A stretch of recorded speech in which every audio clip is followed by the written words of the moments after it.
৮ আসনের একজন প্রার্থীকে গুলি করে মারা হলো। ঝুঁকিপূর্ণ কিছু সেন্টার আছে, সেগুলি আমি এখন বলবো না। না, আলহামদুলিল্লাহ আমরা অনেক আগে থেকে প্রচারণা করতেছি এবং সব দলেই আমরা প্রচারণা করতেছি। এখন পর্যন্ত আমরা কোনো বাধার সম্মুখীন হইনি। আল্লাহ যদি আমাকে মনোনীত করে, আমার অনেক আশা আছে এটাকে পরিকল্পিতভাবে নগর বিশেষজ্ঞদের নিয়ে, যেহেতু আমি আগে সিটি নির্বাচন করেছি, এর আগে 3টি নির্বাচন করেছি। পদ্মা সেতু, মেট্রো রেল এবং এলিভেটেড এক্সপ্রেসওয়ে নির্মাণের গর্বিত অংশীদার বসুন্ধরা সিমেন্ট। যে পরিকল্পিতভাবে এটা একটা সুন্দর মডেল টাউন করব আমি। অনেক সমস্যা আছে এখানে, গ্যাসের সমস্যা, সুয়ারের সমস্যা।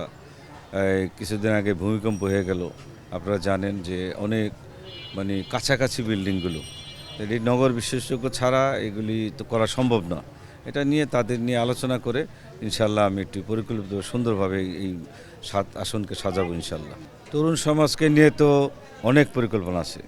তরুণদের আজকে এবার তারুণ্যের ভোট তারা দিবে, তারা তো তাদের জন্য খেলার মাঠ, তারা শিক্ষিত ছেলে থাকলে তাদের জন্য বেকারত্ব যারা আছে তাদের চাকরির ব্যবস্থা এবং এই কমিউনিটি সেন্টারগুলি সুন্দরভাবে আরও সাজানো, খেলার মাঠগুলি সবুজ কিছু ফুলের গাছ টাছ দিয়ে সাজানো, এটা অনেক পরিকল্পনা আছে। আর তারা যাতে মাদকমুক্ত থাকে এবং তারা সুস্থ এবং চিকিৎসা, এগুলি এই এলাকা নিয়ে আমার অনেক পরিকল্পনা আছে ইনশাল্লাহ।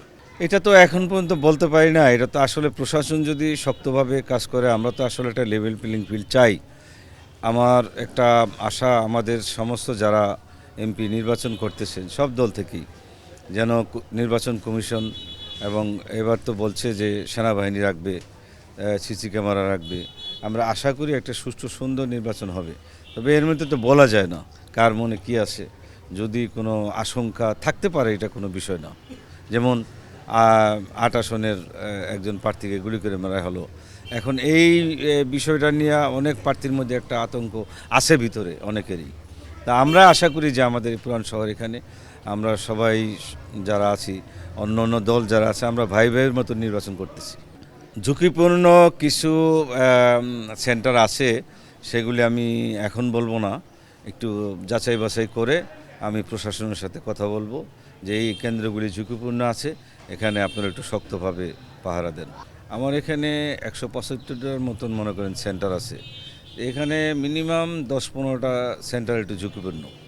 এই আসনে হাত পাকার অনেক সারা, যেহেতু আমি 2টা সিটি নির্বাচন করেছি, গত 18তে সংসদ নির্বাচন হাত পাকে করেছি, এবং এই সময়ের মধ্যে করোনা বলেন, যত সময় আছে, এই জুলাই বিপ্লবে বলেন, সব সময় আমি এই আসনের সমস্ত মানুষের কাছে সামাজিক যত কাজ আছে সব কাজের মধ্যে, যেরকম আগুন লাগলে ওখানে চলে যাই, এই ইসলামবাগে অনেক আগুন লাগে, কিছুদিন আগে কামরাঙ্গীর চোরা আগুন, আমরা যত সামাজিক যত কাজ আছে এগুলি আমি তাদের সাথে জড়িত। আর বিশেষ করে মানুষ একটা পরিবর্তন চায়, এই জন্য পরিবর্তনের জন্য মানুষ, ইসলামের জন্য মানুষ অনেক দল দেখছে, যার জন্য মানুষ হাত পাখা ভোট দিতে চায়। পিসাব চরমনা একজন ভালো লোক এবং আমার ইসলামী আন্দোলন বাংলাদেশটা ভালো দল, যার জন্য পরিবর্তনের জন্য হাত পাখার মানুষে যার কেসে, যেমন আমার মহিলা টিম নামাইছি, সবাই বলতেছে আমরা এবার হাত পাকে ভোট দেব ইনশাল্লাহ। সংখ্যালঘুদের নিয়ে পরিকল্পনা অবশ্যই আছে। সংখ্যালঘুদের নিয়ে আপনারা জানেন যে 5 তারিখের পর যত মন্দিরগুলো একমাত্র ইসলামী আন্দোলন বাংলাদেশেই কিন্তু পাহারা দিছি আমরা।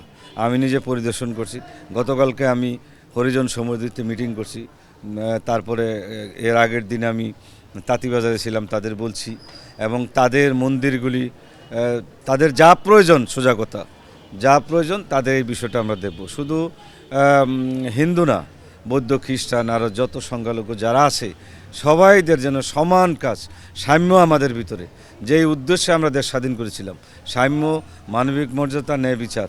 কেন একটা হিন্দু, একটা খ্রিস্টান, বৌদ্ধ যারা আছে সংখ্যালঘু, তাদের যেই সমান অধিকার, আমি মুসলমান আমারও সেই সমান অধিকার, তারা যাতে সমান অধিকারে সব কাজগুলি সুন্দরভাবে করতে পারে সেই চেষ্টায় আমি করবো ইনশাল্লাহ, সেই ব্যবস্থা আমি করবো ইনশাল্লাহ।